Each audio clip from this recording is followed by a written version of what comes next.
Aprel 28-də Ağcabədi rayon İcra Hakimiyyəti və Azərbaycan Respublikası Ekologiya və Təbii Sərvətlər Nazirliyinin birgə təşkilatçılığı ilə su ehtiyatlarından səmərəli istifadə, mövcud resursların qorunması və alternativ su ehtiyatlarının yaradılması mövzusunda tədbir keçirilib. Tədbirdə Ağcabədi rayon İcra Hakimiyyətinin məsul şəxsləri, Ekologiya və Təbii Sərvətlər Nazirliyinin, Azərbaycan Dövlət Su Ehtiyatları Agentliyinin əməkdaşları, həmçinin bələdiyyələr, sudan istifadə birlikləri və əkinçi fermerlər iştirak ediblər. Tədbirin moderatoru, Ağcabədi rayon İcra Hakimiyyəti başçısının müavini, Sosial-İqtisadi İnkişafın Təhlili və Proqnozlaşdırması şöbəsinin müdiri Toğrul Bünyatov, toplantını açıq elan etdikdən sonra Azərbaycan Respublikası Prezidentinin su ehtiyatlarından səmərəli istifadənin təmin edilməsi ilə bağlı 27 iyun 2020-ci ildə imzaladığı 2178 sayılı sərəncamını tədbir iştirakçılarının diqqətinə çatdırıb.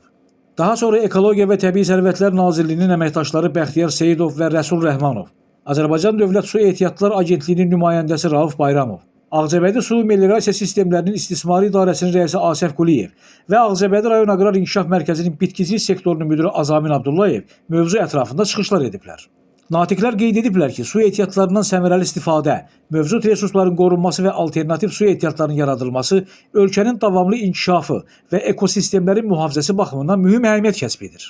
Bu baxımdan şirin su ehtiyatlarının azlığı, son illərdə müşahidə olunan qlobal iqlim dəyişikliyi, çaylarda sululuğun və yağıntıların xeyli azalması, o cümlədən kənd təsərrüfatının inkişafı, əkin sahələrinin, suvarma və içməli su təchizatı şəbəkələrinin genişləndirilməsi nəticəsində suya tələbatın artması, Respublikanın su təhlükəsizliyinin təmin edilməsi istiqamətində təxirəsalınmaz tədbirlərin həyata keçirilməsi bu istiqamətdə əsas vəzifələrdən biridir.